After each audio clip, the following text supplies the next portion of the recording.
নমস্কার, সবাইকে স্বাগত আমার চ্যানেলে। বিএডি 4th সেমিস্টারের প্র্যাকটিকাম নিয়ে আজকের ভিডিওতে আলোচনা করব কোর্স 11-এর অন্তর্গত যাদের optional paper guidance and counselling, সেই গাইডেন্স আর কাউন্সিলিংয়ের অন্তর্গত একটি প্র্যাকটিকাম ম্যালাডজাস্টিক বিহেভিয়ার, এবং তার অন্তর্গত অনেকগুলো টপিক আছে। যেমন এর আগে আমি ওসিডি, টুরেন্সি, ফোবিয়া নিয়ে বলেছি, আর আজকে বলবো ডিপ্রেশন অর্থাৎ মানসিক অবসাদ বা হতাশা। প্রথমে কী বলেছে দেখো, ভূমিকা দেখার আগে বলবো যে যারা চ্যানেলটিতে নতুন আছে চ্যানেলটি একবার সাবস্ক্রাইব করে দিও এবং ভিডিওগুলো প্রয়োজনীয় হলে তোমাদের বন্ধুদের সাথে শেয়ার করো। ভিডিওটি ভালো লাগলে তার সাথে একটা লাইক করে দিও। চলো স্টার্ট করছি আজকের ভিডিওটি। বিএড পাঠ্যক্রমের অন্তর্গত কোর্স 11-এর অপশনাল বিষয়ের অন্যতম গাইডেন্স অ্যান্ড কাউন্সিলিংয়ের ব্যবহারিক প্রয়োগ ক্ষেত্রে স্থান পেয়েছে।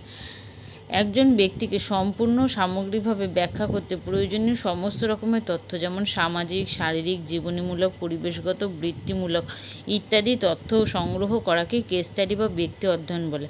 সমগ্র ব্যক্তিকে জানতে এটি হলো সর্বাপেক্ষা গুরুত্বপূর্ণ এবং সর্বোৎকৃষ্ট পদ্ধতি।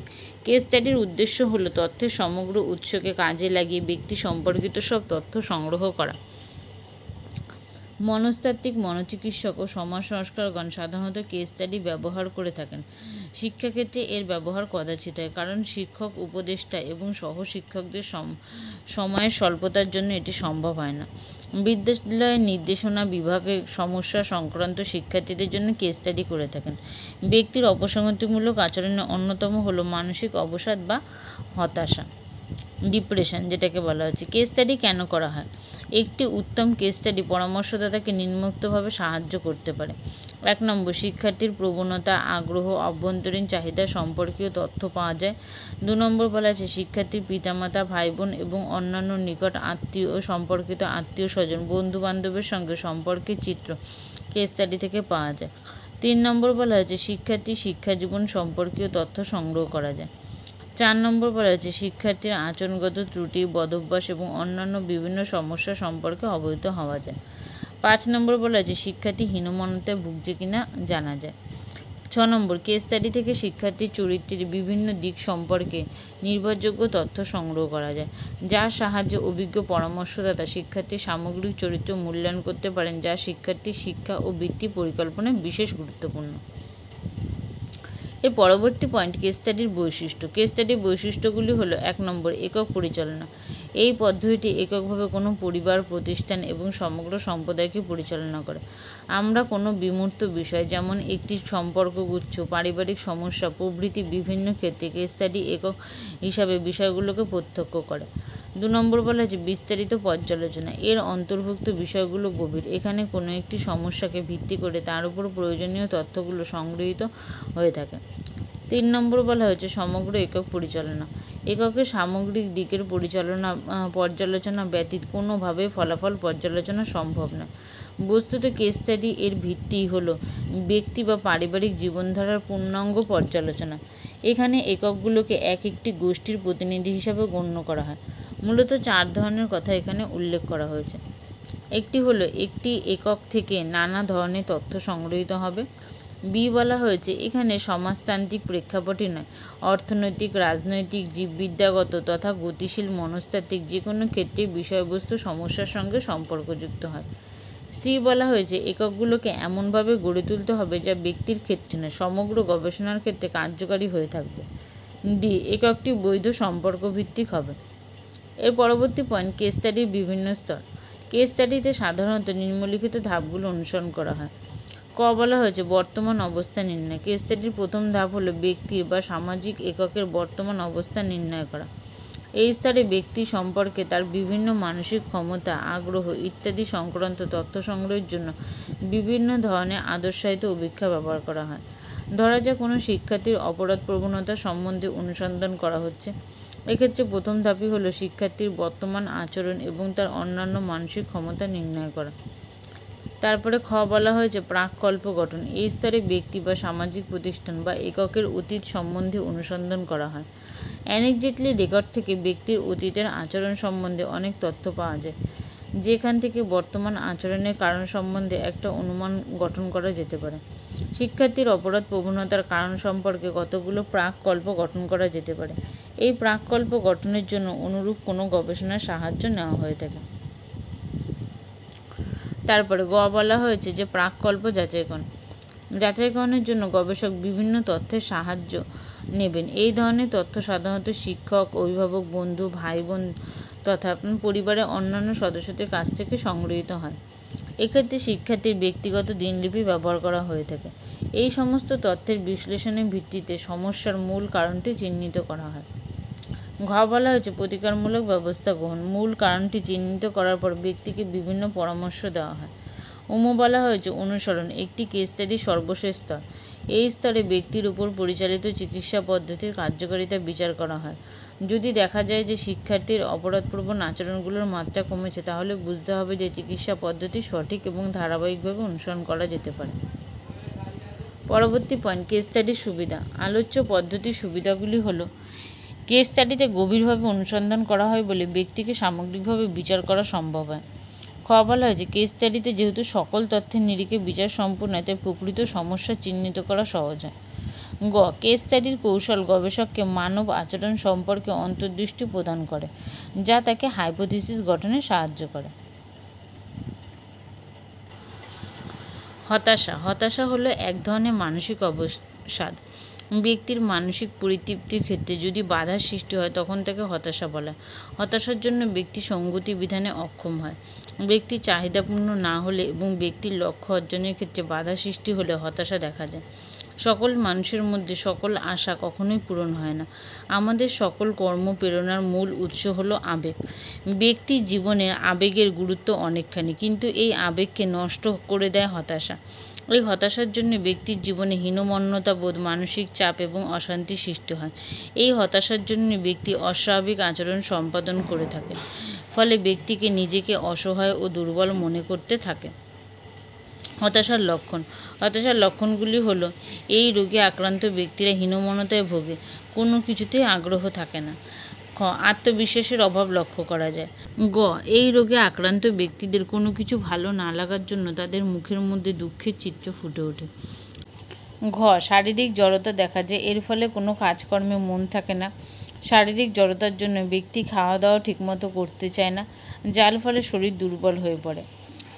এই রোগে আক্রান্ত ব্যক্তির মধ্যে অপরাধবোধ লক্ষ্য করা যায়, কোনো কিছুতে স্বাভাবিক বলে মেনে নিতে পারে না, তাই তাদের মধ্যে সঙ্গতি বিধানের অভাব লক্ষ্য করা যায়। এই রোগে আক্রান্ত ব্যক্তিদের সবসময় অমনোযোগী হতে দেখা যায়, কোনো কিছুতেই মনোযোগী হতে পারে না।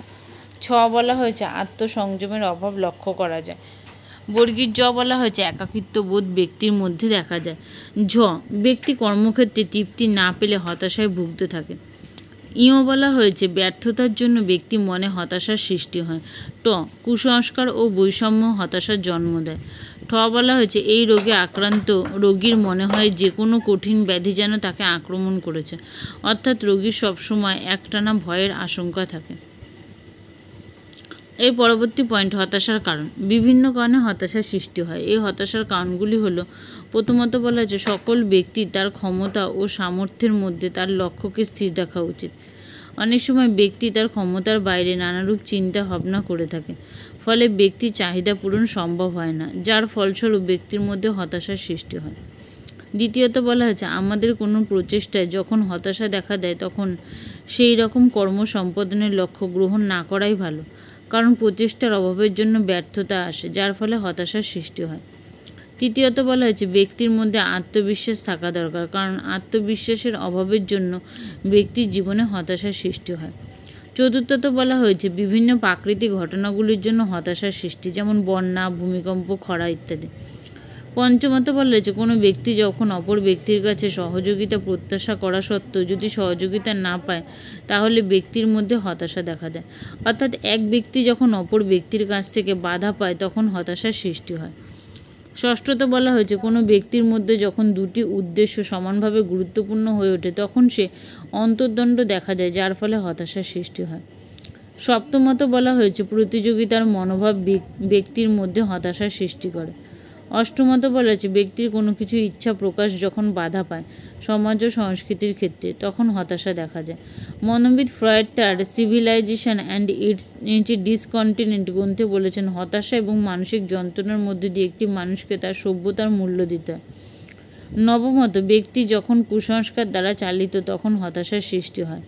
দশমত বলা হয়েছে ব্যক্তি যখন উৎকণ্ঠা নিরসনে ব্যর্থ হয় তখন সেই ব্যক্তির মধ্যে হতাশা দেখা যায়। একাদশতম বলা হয়েছে সামাজিক কারণের জন্য ব্যক্তির মধ্যে হতাশা দেখা দিতে পারে।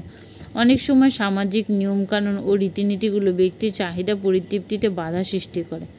দ্বাদশতম বলা হয়েছে শরীরের কোনো কিছু ত্রুটি থাকলে ব্যক্তির মধ্যে হতাশা দেখা যায়। এছাড়া পারিবারিক অশান্তির কারণে ব্যক্তির মনে অন্তর্দ্বন্দ্বের সৃষ্টি হয়, যার ফলে হতাশা দেখা দেয়।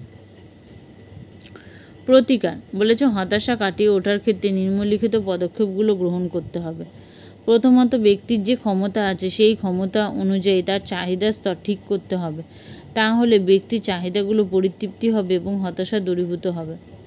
দ্বিতীয়ত বলা হয়েছে মানসিক সুস্থতা বজায় রাখা দরকার, তাই বিভিন্ন ধরনের যোগব্যায়াম করতে হবে। এর ফলে ব্যক্তির মন সুস্থ থাকবে এবং কোনো বিষয়ের মনোযোগও বাড়বে। তৃতীয়ত বলা হয়েছে বিদ্যালয়ের পরিবেশ অনুকূল হলে শিক্ষার্থীরা হতাশা থেকে মুক্তি পাবে। চতুর্থত শারীরিক সুস্থতা বজায় রাখতে হবে। পঞ্চমত বলা হয়েছে সমাজসেবামূলক কাজে অংশগ্রহণ করতে হবে। এই কাজে অংশগ্রহণ করলে ব্যক্তির মন ভালো থাকে, এর ফলে ব্যক্তির একঘেয়েমিতা দূর হয়। ষষ্ঠত বলা হয়েছে ব্যক্তিকে সংগতি বিধান করার কৌশল রপ্ত করতে হবে। এই কৌশল রপ্ত করার মধ্য দিয়ে ব্যক্তির মানসিক স্থিতাবস্থা বজায় থাকবে, কারণ সংগতি বিধান ব্যক্তিকে মানসিক তৃপ্তি প্রদান করে, যা ব্যক্তির ব্যক্তিত্ব বিকাশে সাহায্য করে। শুধু তাই নয়, এই সংগতি বিধানের মাধ্যমে ব্যক্তির চাহিদাগুলো পরিতৃপ্ত হয় বলে ব্যক্তির পারিবারিক জীবনও সুখের হয়।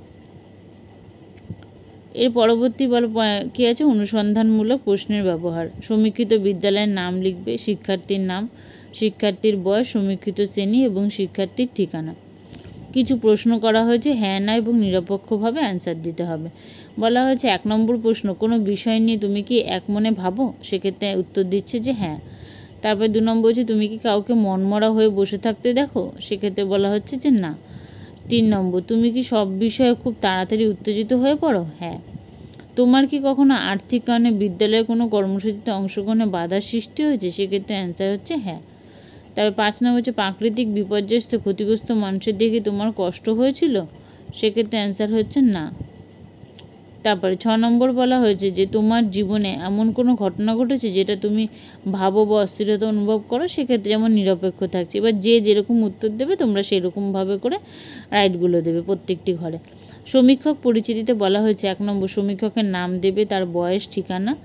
এবার সমীক্ষকের সমীক্ষার প্রমাণ, সমীক্ষিত বিদ্যালয়ের ধারণা উচ্চ প্রাথমিক না মাধ্যমিক না উচ্চ মাধ্যমিক, সেই অনুযায়ী ঘরে টিক চিহ্ন দেবে। তারপরে আছে 2 নম্বর সমীক্ষিত বিদ্যালয়ের প্রধান শিক্ষক বা শিক্ষিকার নাম দেবে এবং তার স্বাক্ষর ও তারিখ। এরপরে চলে এসেছি আমরা একদম প্র্যাকটিকামটি শেষে উপসংহারে।